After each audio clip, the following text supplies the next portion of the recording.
নমস্কাৰ। প্ৰাগজ্যোতিকা শাখা সাহিত্য সভাৰ তৰফৰ পৰা সকলোটিলৈ আন্তৰিক স্বাগতম জনাইছোঁ। মই বিশ্বজ্যোতি শৰ্মা, প্ৰাগজ্যোতিকা শাখা সাহিত্য সভাৰ সম্পাদক। প্ৰাগজ্যোতিকাত অসম সাহিত্য সভাৰ এটি শাখা প্ৰতিষ্ঠা কৰাৰ অন্তৰালত আমাৰ উদ্দেশ্যই আছিল যে প্ৰাগজ্যোতিকাৰ ছাত্ৰ ছাত্ৰীসকলক সৰুৰে পৰা অসমীয়া ভাষা সাহিত্য তথা সংস্কৃতিৰ সৈতে জড়িত কৰোৱা আৰু এই অসমীয়া জাতিটোৰ প্ৰতি জাতীয় জীৱনৰ প্ৰতি বিভিন্ন সময়ত যিসকল বৰেণ্য তথা প্ৰাতঃস্মৰণীয় ব্যক্তিয়ে অৱদান আগবঢ়াই আহিছে তেওঁলোকৰ লগত চিনা পৰিচয় কৰাই দিয়া। আজি তেনে এটাই দিন। আজি পণ্ডিত প্ৰবৰ কৃষ্ণকান্ত সন্দিকৈদেৱৰ জন্মদিন। এই বিশেষ দিনটোত আজি মই তেখেতৰ বিষয়ে বিশেষ একো নকওঁ। আমাৰ মাজত আজি উপস্থিত আছে প্ৰাগজ্যোতিকা শাখা সাহিত্য সভাৰ মাননীয় সভাপতি তথা প্ৰাগজ্যোতিকাৰ সন্মানীয় সঞ্চালক অচ্যুতদ্বীপ শইকীয়া ছাৰ। লগতে আমি সেই প্ৰাজ্ঞ কৃষ্ণকান্ত সন্দিকৈদেৱৰ বিষয়ে দুআষাৰ আগবঢ়াবৰ বাবে আমি আমন্ত্ৰণ কৰি আনিছোঁ আমাৰ এই দুগৰাকী প্ৰাক্তন ছাত্ৰী অনিন্দিতা নাথ আৰু ডেইজি দাস। অনিন্দিতা নাথ বৰ্তমান লেডিজ শ্ৰীৰাম কলেজত অধ্যয়নৰত আৰু ডেইজি দাস প্ৰাগজ্যোতিকাৰ পৰা উত্তীৰ্ণ হৈ ৰামজছ কলেজৰ পৰা স্নাতক ডিগ্ৰী গ্ৰহণ কৰিলে আৰু তাৰ পাছত বৰ্তমান দিল্লী বিশ্ববিদ্যালয়ৰ পৰা স্নাতকোত্তৰ ডিগ্ৰী লাভ কৰিলে। গতিকে মই বেছি পলম কৰি নাথাকোঁ, সময় আপোনালোকৰ বেছি নলওঁ। প্ৰথমে আপোনালোকক দুআষাৰ ক'ব আমাৰ মাননীয় সভাপতি অচ্যুতদ্বীপ শইকীয়া ছাৰে আৰু তাৰ পাছত একাদিক্ৰমে অনিন্দিতা নাথ আৰু ডেইজি দাসে অনুষ্ঠানটো আগবঢ়াই নিব। ধন্যবাদ। এগৰাকী মহান কৃতবিদ্য পণ্ডিত প্ৰবৰ প্ৰয়াত কৃষ্ণকান্ত সন্দিকৈ দেৱৰ আজি জন্মদিন। তেখেতলৈ সহস্ৰ প্ৰণাম। আমি বিশ্বাস কৰোঁ শিক্ষণ প্ৰক্ৰিয়াটো কেৱল শ্ৰেণীকোঠাৰ চাৰিবেৰৰ আৰু নিৰ্দিষ্ট পাঠ্যক্ৰমৰ মাজতে সীমাবদ্ধ নাথাকে। সমাজ জীৱনত নিজকে সুযোগ্য আৰু উপযোগী কৰি গঢ়ি তুলিবলৈ ইয়াৰ উপৰিও আমি যিকোনো পৰিৱেশতে নিত্য নতুন জ্ঞান আহৰণ কৰিবলৈ সদা প্ৰস্তুত হৈ থাকিব লাগিব। ইয়াৰ বাবে এটা পৰিৱেশ নিৰ্মাণ কৰিবলৈ প্ৰাগজ্যোতিকাই শিক্ষাৰ্থীসকলৰ স্বাৰ্থত বিভিন্ন সময়ত ভিন্ন ধৰণৰ কাৰ্যসূচী গ্ৰহণ কৰি আহিছে।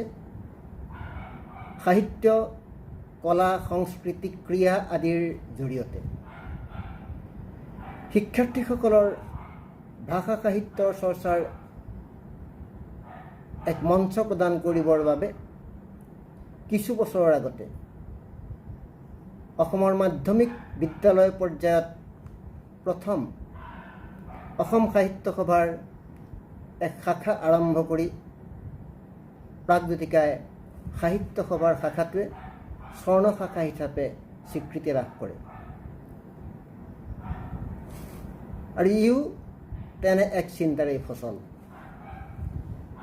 অসমৰ জাতীয় জীৱনলৈ ভাষা সাহিত্য সংস্কৃতি ক্ৰীড়া আদিৰ ক্ষেত্ৰত অতুলনীয় সৃষ্টি তথা কৰ্মৰাজিৰ অমূল্য অৱদান আগবঢ়াই যিসকল প্ৰাতঃস্মৰণীয় ব্যক্তিয়ে অসমীয়া জাতিটোক চিৰঋণী কৰি থৈ গ'ল, সেইসকল ব্যক্তিৰ কৰ্মৰাজিক শিক্ষাৰ্থীসকলে মন মগজু আৰু হৃদয় ধমনীত স্থাপন কৰাটোৱেই হ'ল আজিৰ দৰে কাৰ্যসূচীৰ মূল উদ্দেশ্য।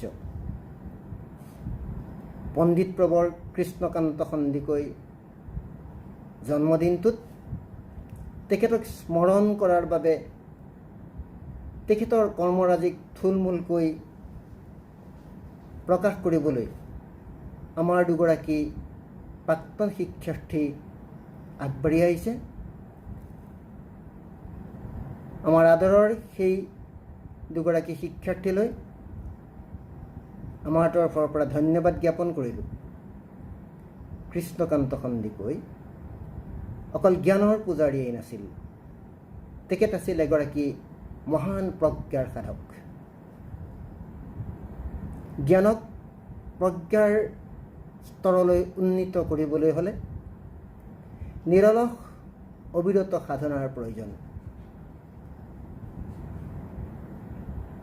তেনে কঠোৰ সাধনাত ব্ৰতী হোৱা ব্যক্তিজনেই আছিল চিৰবন্দিত, বিশ্ববন্দিত পণ্ডিত প্ৰবৰ প্ৰজ্ঞাৰ সাধক প্ৰয়াত কৃষ্ণকান্ত সন্দিকৈদেৱ। তেখেতলৈ পুনৰবাৰ প্ৰাগজ্যোতিকাৰ তৰফৰ পৰা প্ৰণাম জনাইছোঁ। Namaskar. This is Anindita Nath, an outgoing third-year student of Lady Shri Ram College for Women, University of Delhi, and a proud alumna of Pragjyotika English School and Pragjyotika Junior College. At the very outset, I would like to say that it gives me immense pleasure to reconnect with my entire Pragjyotika family.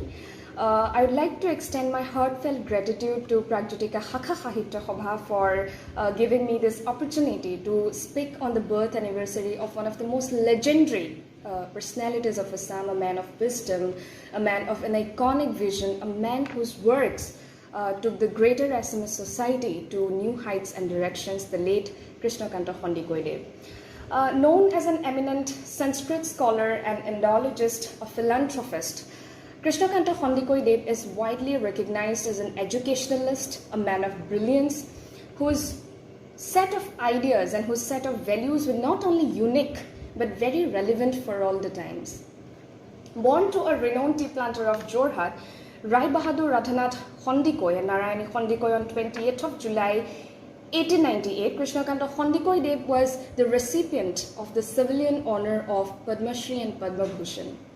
To give a glimpse of his early education life, he completed his elementary education from Jorhat, after which he went to Cotton College, wherein he completed his intermediate of arts.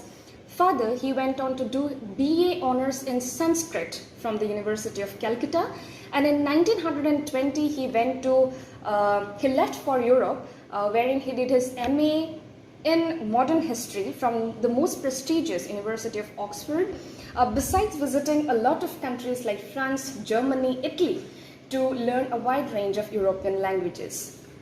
In fact, when Krishnakanta Sandikoi returned home from Europe, he had a vast knowledge of major European languages and had a collection of over 2,000 books in different European languages. Krishnakanta Sandikoi is known to have learned nearly 13 languages, of which 8 were European and 5 Indian, which ranges from Sanskrit, Pali, Prakrit, Spanish, German, Greek, so on and so forth. In fact, he was recognized as a scholar of international fame at just the age of 36. A man with a majestic hold over 12th century Sanskrit literature. He was the president of the Assam Sahitya Sabha during the Guwahati Conference in 1937 at just the age of 39. He was awarded Sahitya Academy Award in 1985 posthumously for his work Krishnakanta Sandikoi Rasana Sambhar, which was basically a collection of 20 critical essays.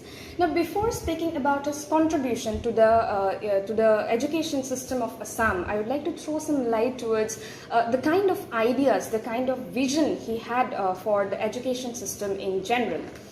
In one of his speeches back in 1917 on the primary education, he said, and I quote, "If the foundation of school education remains weak and narrow, it is no use making elaborate preparations for higher education in the university." Similarly, in his understanding of degrees, he believed that the man counts more than degrees, and their university education will be judged by the influence it exerts upon his lives and actions. Now, Krishnakanta Sandikoidev saw education as a tool, as an internal condition which allows men to keep evolving consistently, which allows a man to change continuously from within. In fact, in his words, education is an extension of man's knowledge of man himself. Needless to say, he contributed immensely to the education system of Assam. He was the founder principal of JB College and served in that position for nearly 17 long years. And he was also the founder vice chancellor of Guwahati University and worked in that position for 9 long years from 1948 to 1957, which was back then, in fact, the first university of Northeast India. It is also very important here to note that Krishnakanta Khandikoideb, he contributed his library with over 2,000 books in more than 11 European languages to Guwahati University. I mean, we can say that he not only contributed his knowledge but also resources in the form of a library and educational courses in Assam and for the development of the greater Assamese literature. Now, Krishnakanta Khandikoideb worked extensively on translation from Sanskrit and European languages. In fact, his unparalleled brilliance is reflected in his most widely praised translation works of ancient epical writings, Yasastilika in Indian culture, and Setubandha or Hetubandha in Assamese, so on and so forth.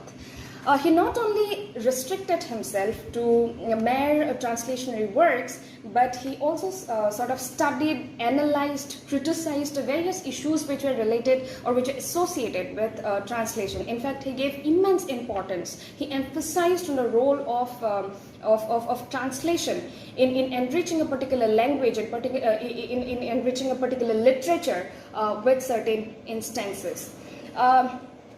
Now, in one of their critical essays, Ananda Bormudoy sir and Purabi Bormudoy madam have explained the kind of opinion that Krishnakanta Khandikoideb had on translation, on works of translation. They say that in his opinion, translation from foreign language not only helps in shaping a particular language, not only helps in basically reformulating a particular literature, but actually helps in illuminating the name of the language in the world by restructuring the particular language. In fact, they say that in his opinion, translation can actually play a very important role to form the foundation of a particular language without even underrating the original language, just like the way how medieval Assamese literature was enriched by Sanskrit translations. Now, the government of Assam has instituted the prestigious Krishnakanta Khandikoideb Memorial Award in his honor in the promotion of in the field of promotion of Sanskrit language and literature. Krishnakanta Khandikoideb মাত্ৰ এজন ব্যক্তি নাছিল, তেওঁ নিজতেই এখন অনুষ্ঠান, এজন গৱেষক, এজন শিক্ষাবিদ, এজন সংস্কৃতৰ পণ্ডিত আৰু বিশেষকৈ অসমৰ উচ্চ শিক্ষাৰ ক্ষেত্ৰত এজন পথ প্ৰদৰ্শক হোৱাৰ উপৰিও তেওঁ খুব সুকীয়া আৰু অসাধাৰণ ব্যক্তিত্বৰ গৰাকী আছিল। গতিকে তেওঁৰ ব্যক্তিত্ব, তেওঁৰ আদৰ্শ আৰু তেওঁৰ পৰিয়ালৰ কিছু ইতিহাসৰ বিষয়ে মোৰ শ্ৰদ্ধাৰ আৰু খুব মৰমৰ আমাৰ অগ্ৰজ ডেইজি দাস বাই এক বক্তৃতা দাঙি ধৰিব আৰু এই অনুষ্ঠানটি আগুৱাই নিব। ইয়াৰ লগতে পুনৰবাৰ প্ৰাগজ্যোতিকা শাখা সাহিত্য সভা আৰু সমূহ প্ৰাগজ্যোতিকা পৰিয়াললৈ মোৰ আন্তৰিক শ্ৰদ্ধা, মৰম আৰু কৃতজ্ঞতা জ্ঞাপন কৰি মই মোৰ ক'বলগীয়াখিনি মোৰ বক্তৃতা ইয়াতে সামৰণি মাৰিছোঁ। ধন্যবাদ। আজি 20 জুলাই 1898 চনত আজিৰ দিনটোতে সংস্কৃতৰ বিদগ্ধ পণ্ডিত মহান মনীষী কৃষ্ণকান্ত খণ্ডিকৈদেৱৰ জন্ম হৈছিল আমাৰে গৃহ জিলা যোৰহাটত। আৰু আজি আমি পুনৰবাৰ যোৰহাটবাসীয়ে তেওঁৰ বাবে গৌৰৱবোধ কৰিব পাৰোঁ, কিয়নো এইজনা মহান মনীষীয়ে তেওঁৰ কৰ্মৰাজিৰে গোটেই বিশ্বতে নিজৰ নাম উজ্বলাই গৈছে। তাৰ উপৰিও তেওঁৰ কৰ্মৰাজিয়ে আজি আমাৰ নৱপ্ৰজন্মক প্ৰেৰণা যোগাইছে, কিয়নো তেতিয়াৰ যুগতেই তেওঁ অক্সফৰ্ড ইউনিভাৰ্চিটিত পঢ়িবলৈ গৈছিল আৰু বিদেশত পঢ়ি অহাৰ পাছতো কিন্তু তেওঁৰ মূল লক্ষ্য আছিল অসমৰ সমাজ ব্যৱস্থাত কেনেদৰে শিক্ষাৰ উন্নতি ঘটাব আৰু যিসকল তলৰ শ্ৰেণীৰ লোক আছে বা তলৰ জাতিৰ লোক আছে তেওঁলোকক কেনেকৈ শিক্ষিত কৰি উপযুক্ত শিক্ষা দি তেওঁলোকক জীৱন ধাৰণৰ মানদণ্ড কেনেকৈ উন্নত কৰিব। আজি তেওঁৰ বিষয়ে আমি যেতিয়া অধ্যয়ন কৰিছোঁ তেতিয়া নতুন নতুন কথা মই আজি জানিব পাৰিছোঁ। আমি অতীততে কৃষ্ণকান্ত সন্দিকৈ বুলি ক'লে মই জানিছিলোঁ যে তেওঁ সংস্কৃতৰ বিদগ্ধ পণ্ডিত, যোৰহাটত জন্ম হৈছে আৰু তেওঁৰ নামত কৃষ্ণকান্ত সন্দিকৈ অ'পেন ইউনিভাৰ্চিটি খুলিছে। সেইকেইটা কথাৰ বাহিৰে আমি বহুতেই হয়তো তেওঁৰ গোটেই জীৱন প্ৰণালী বা তেওঁ কি কৰিলে সেই বিষয়ে অজ্ঞাত। কিন্তু এইজনা মহান মনীষীয়ে তেতিয়াৰ যুগতেই কেৱল সংস্কৃতৰ বিদগ্ধ পণ্ডিতেই নাছিলে, তেওঁৰ যিখিনি আদৰ্শ আছিল সেইখিনি আমি মন কৰিবলগীয়া। কিয়নো তেওঁৰ জন্ম হৈছিল এটা বিখ্যাত সম্ভ্ৰান্ত চাহ খেতিয়কৰ পৰিয়ালত। তেওঁৰ দেউতাক আছিল ৰাধাকান্ত সন্দিকৈ। গতিকে স্বাভাৱিকতেই তেওঁৰ আকৰ্ষিত হ'ব লাগিছিল ইংৰাজী বিষয়ৰ প্ৰতি, কিন্তু তেওঁ আকৃষ্ট হৈছিল সংস্কৃত বিষয়ৰ প্ৰতি। আৰু তাৰোপৰিও তেওঁ যেতিয়া বিদেশত পঢ়িবলৈ গ'ল, বিদেশত পঢ়ি ঘূৰি অহাৰ পাছত তেওঁ আমাৰ সমাজৰ সেই সময়ত যিহেতু শিক্ষা ব্যৱস্থাটো অতিকে পিছপৰা আছিলে, তেওঁ ঘূৰি আহি শিক্ষা ব্যৱস্থাৰ উন্নতি কৰিবৰ কাৰণে তেওঁ লক্ষ্য ৰাখিছিলে আৰু তেওঁ মুঠ 13টাকৈ ভাষা শিকিছিল। আৰু তেওঁৰ উদ্দেশ্য আছিল যে বাহিৰৰ যিবিলাক ভাল ভাল কিতাপ আছে, পুথি আছে, সেইবোৰ অসমীয়া ভাষালৈ অনুবাদ কৰিব আৰু আমাৰ মানুহক নৱচেতনাৰে জাগ্ৰত কৰিব। সেইজনা মহান মনীষীৰ সেয়েহে মূল উদ্দেশ্যই আছিলে অসমীয়া সমাজক শিক্ষাৰ ক্ষেত্ৰত কেনেকৈ আগুৱাই নিব পাৰি। আৰু সেয়েহে তেওঁ নিজৰ নামটোৰ সুপ্ৰয়োগ কৰিছিল বুলি ক'ব পাৰি। কিয়নো তেওঁৰ নামটোৰ যিটো উপাধি কৃষ্ণকান্ত সন্দিকৈ, সেই সন্দিকৈ শব্দটো আহিছে টাই ভাষাৰ পৰা। আৰু টাই ভাষাত HUN হান মানে হৈছে যি বস্তুৱে এটা ব্ৰিজৰ তৈয়াৰ কৰিব। হান মানে ব্ৰিজ টু এ লে পাৰ্চন। যিখিনি সমাজৰ ডাউন ছেকশ্যনৰ মানুহ আছে, তলৰ শ্ৰেণীৰ লোক আছে, তেওঁলোকৰ বিকাশৰ কাৰণে, তেওঁলোকক মেইন ষ্ট্ৰীমলৈ আনিবৰ কাৰণে তেওঁ এডাল সাঁকোৰ দৰে কাম কৰিব। যাৰ কাৰণে তেওঁ বিদেশত শিক্ষাৰে শিক্ষিত হৈ অহাৰ পাছতো কিন্তু অসমলৈ ঘূৰি আহি তেওঁ উজনি অসমত প্ৰথমখন বেচৰকাৰী কলেজ, এতিয়াৰ যিখন আমি JB কলেজ বুলি কৈছোঁ, জগন্নাথ বৰুৱা মহাবিদ্যালয় বুলি কৈছোঁ, তেওঁ তাৰ প্ৰতিষ্ঠাপক অধ্যক্ষ আছিলে। গুৱাহাটী ইউনিভাৰ্চিটিৰ তেওঁ প্ৰতিষ্ঠাপক উপাধ্যক্ষ আছিলে। তাৰ উপৰিও তেওঁ কেৱল সংস্কৃতেই যে অধ্যয়ন কৰিছিল তেনে নহয়, সেই 13টা ভাষা অধ্যয়ন কৰাৰ পাছতো কিন্তু তেওঁৰ মূল উদ্দেশ্য আছিলে অসমৰ সেই শিক্ষা ব্যৱস্থাটো কেনেকৈ উন্নতি সাধন কৰিব পৰা যায়। আৰু তেওঁৰ বিষয়ে সেইকাৰণে যেতিয়া তেওঁ গুৱাহাটী ইউনিভাৰ্চিটিৰ উপাধ্যক্ষ হৈ আছিলে, তেতিয়া তেওঁ তাৰ কনভকেশ্যন প্ৰগ্ৰেমত কৈছিলে যে তেওঁ এষাৰ কথা কৈছিল। তাত তেওঁ কৈছিলে যে উই মাষ্ট ৰিমেম্বাৰ ডেট, আমি এই কথাটো মনত ৰখা উচিত যে it is not degrees but the purity of heart. আমাৰ অন্তৰৰ যি বিশুদ্ধিকৰণ, আমাৰ মনটো যদি ভাল হয়, সেয়াহে প্ৰকৃত ডিগ্ৰীৰ কাম কৰিব। Date will entitle us to the dignity of a man. আমাক প্ৰকৃত মানুহ এজনৰ মৰ্যাদা দিব যদি আমাৰ অন্তৰখন ভাল। আৰু তেওঁ এজন সাধু সন্ত ব্যক্তি আছিলে, যাৰ কাৰণে তেওঁ সমাজৰ তলৰ শ্ৰেণীৰ মানুহৰ কথা ভাবিছিল আৰু অতি সাধাৰণ জীৱন যাপন কৰিছিলে। তাৰ উপৰিও তেওঁৰ যাত্ৰাটো আমি কেৱল বিদগ্ধ পণ্ডিত সংস্কৃতৰ বুলি চালেই নহ'ব, কিয়নো তেওঁ পদ্মভূষণ বঁটা পাইছিলে 1967 চনত আৰু 1955 চনত তেওঁ লাভ কৰিছিল পদ্মশ্ৰী বঁটা। 1937 চনত তেওঁ অসম সাহিত্য সভাৰ সভাপতি হৈ আছিলে। JB কলেজৰ তেওঁ প্ৰতিষ্ঠাপক অধ্যক্ষ আছিলে, যিখন আগতে আপাৰ আছাম কলেজ বুলি জানিছিলে। আৰু গুৱাহাটী ইউনিভাৰ্চিটিৰ তেওঁ প্ৰতিষ্ঠাপক উপাচাৰ্য আছিলে আৰু সৰ্বভাৰতীয় সংস্কৃত সভাৰ তেওঁ সভাপতি আছিল আৰু অসম সত্ৰ সন্মিলনীৰ মুখ্য গুৰিধৰোতা আছিল। তেওঁৰ বিষয়ে এখন দীঘলীয়া জীৱন পৰিক্ৰমা আৰু তেওঁৰ কৰ্মৰাজিটো এই অকণমান সময়ৰ ভিতৰত আমি কৈ শেষ কৰিব নোৱাৰিম, কিন্তু হ'লেও এয়া এটা অতি সুন্দৰ প্ৰশংসনীয় পদক্ষেপ যে আমি তেওঁৰ বিষয়ে বা আজি মই এই অনুষ্ঠানটিৰ জৰিয়তে কিবা এটা ক'বলৈ সুযোগ পাইছোঁ বা তেওঁৰ বিষয়ে নজনা বহুত কথা জানিব পাৰিছোঁ।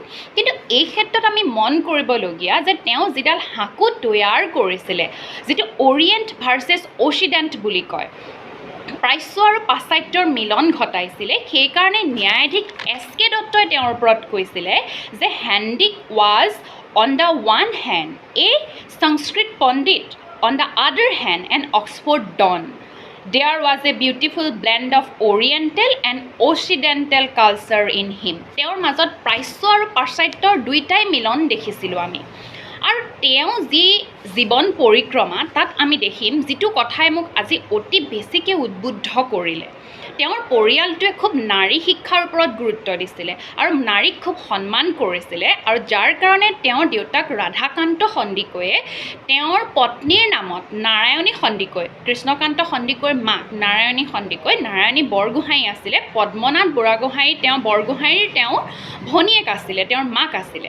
আৰু সেই ৰাধাকান্ত সন্দিকৈয়ে নিজৰ পত্নীৰ নামত গুৱাহাটীত হেণ্ডিক গাৰ্লছ কলেজ এষ্টাব্লিছ কৰিছিলে, আৰু তাৰ কাৰণে আৰু বিভিন্ন জেগাত নাৰী শিক্ষাৰ কাৰণে তেওঁ যিখিনি দান বৰঙণি আগবঢ়াইছিলে যাৰ কাৰণে তেওঁক দানবীৰ বুলি কৈছিলে। আৰু পিতৃৰ পদাংক অনুসৰণ কৰি কৃষ্ণকান্ত সন্দিকৈদেৱেও পিছত নিজৰ পত্নী হেমলতাৰ নামত যোৰহাটত প্ৰথমখন ছোৱালীৰ কাৰণে গাৰ্লছ স্কুল স্থাপন কৰিছিলে, যিখন হেমলতা ইংলিছ গাৰ্লছ স্কুল এতিয়া আছে। সেইখন আপাৰ আছামত ছোৱালীৰ কাৰণে প্ৰথমখন ইংলিছ স্কুল আছিলে। গতিকে এই সম্ভ্ৰান্ত পৰিয়ালটোৱে গোটেই আজীৱন তেওঁলোকে আমাৰ অসমৰ কাৰণে যিখিনি দিলে, তাৰ উপৰিও তেওঁলোকৰ আদৰ্শৰ পৰা, তেওঁলোকৰ কৰ্মৰাজিৰ পৰা আমি আজি শিকিবলগীয়া বহুত আছে। তেতিয়াৰ যুগতে তেওঁলোকে এতিয়াৰ দৰে ইণ্টাৰনেটৰ না সুবিধা আছিলে, কিবা আছিলে, তথাপিতো কিন্তু তেওঁলোকৰ এটা ভাল মন আছিলে অসমবাসীৰ কাৰণে কাম কৰাৰ বা অসমৰ শিক্ষা ব্যৱস্থাৰ উন্নতি সাধন কৰাৰ, যাৰ কাৰণে তেওঁলোকে এইখিনি প্ৰচেষ্টা হাতত লৈছিলে আৰু আমাৰ অসমৰ শিক্ষা ব্যৱস্থাটো বহুতখিনি আগুৱাই গৈছিলে। আৰু সেয়েহে আমি এইসকল মহান মনীষীক সদায় মনত ৰখা উচিত। তাতোতকৈ গুৰুত্বপূৰ্ণ কথাটো হ'ল আমি যিসকল ব্যক্তিয়ে এইজন মহান ব্যক্তিৰ কথা নাজানো, আজি এই অনুষ্ঠানটোৰ জৰিয়তে মই তেওঁৰ বিষয়ে অকণমান জানিবলৈ, নতুন কথা জানিবলৈ সঁচাকৈ সুযোগ পালোঁ। কিয়নো আগতে মই সংস্কৃতৰ বিদগ্ধ পণ্ডিত আৰু কৃষ্ণকান্ত সন্দিকৈ যোৰহাটত জন্ম হৈছিল আৰু KK হেণ্ডিক অ'পেন ইউনিভাৰ্চিটি আছে বুলি জানিছিলোঁ, কিন্তু আজি তেওঁৰ বিষয়ে আমি যিখিনি কথা জানিলোঁ সেইখিনিয়ে তেওঁৰ মোক এটা নতুন বাট দেখুৱালে। সেইজন মানুহৰ বিষয়ে আমি সকলোৱে জনা উচিত, এইজন মহান পণ্ডিতৰ বিষয়ে আমি জনা উচিত। আৰু অসমৰ এই শাখা সাহিত্য সভাই, তিতাবৰ শাখাই আজি মোক এই অনুষ্ঠানটোৰ জৰিয়তে তেওঁৰ বিষয়ে যি দুআষাৰ কথা ক'বৰ কাৰণে সুযোগ দিলে, তাৰ কাৰণে অশেষ ধন্যবাদ জনাইছোঁ। আৰু তাৰ উপৰিও আমি যিসকল ব্যক্তিয়ে তেওঁৰ কথা নাজানো বা আজিৰ ডেটলৈকে অধ্যয়ন কৰা নাই, তেওঁৰ বিষয়ে অধ্যয়ন কৰা উচিত। কিয়নো নজনাটো একো লাজৰ কথা নহয়, কিন্তু জানিবলৈ আগ্ৰহ নকৰাটো বেছি লাজৰ কথা। আমি কৃষ্ণকান্ত সন্দিকৈৰ বিষয়ে সকলোৱে জানিবলৈ চেষ্টা কৰা উচিত। এইজনা মহান পণ্ডিতৰ কৰ্মৰাজিৰ পৰা আমি অনুপ্ৰাণিত হোৱা উচিত, প্ৰেৰণা লোৱা উচিত, আৰু তেওঁ আমাৰ মাজত সদায় অমৰ হৈ ৰ'ব। আৰু যোৰহাটবাসী হিচাপে আমি আজি আকৌ গৌৰৱবোধ কৰিছোঁ, আমাৰ এই ঠাইৰ পৰাই পদ্মভূষণ, পদ্মশ্ৰী উপাধি পাইছিলে। অসমৰ নহয়, গোটেই বিশ্বতেই নাম উজ্বলাই থৈ গৈছে নিজৰ কৰ্মৰাজিৰে। গতিকে এইজনা মহান মনীষীৰ জন্মতিথিত আজি দুআষাৰ ক'বলৈ পাই মই অতি গৌৰৱবোধ কৰিছোঁ। আৰু প্ৰাগজ্যোতিকাৰ লগতে অসম সাহিত্য সভাৰ এই তিতাবৰ শাখাই মোক যি সুযোগ দিলে দুআষাৰ ক'বৰ বাবে, তাৰ কাৰণে মই অশেষ ধন্যবাদ জনাইছোঁ। ধন্যবাদ।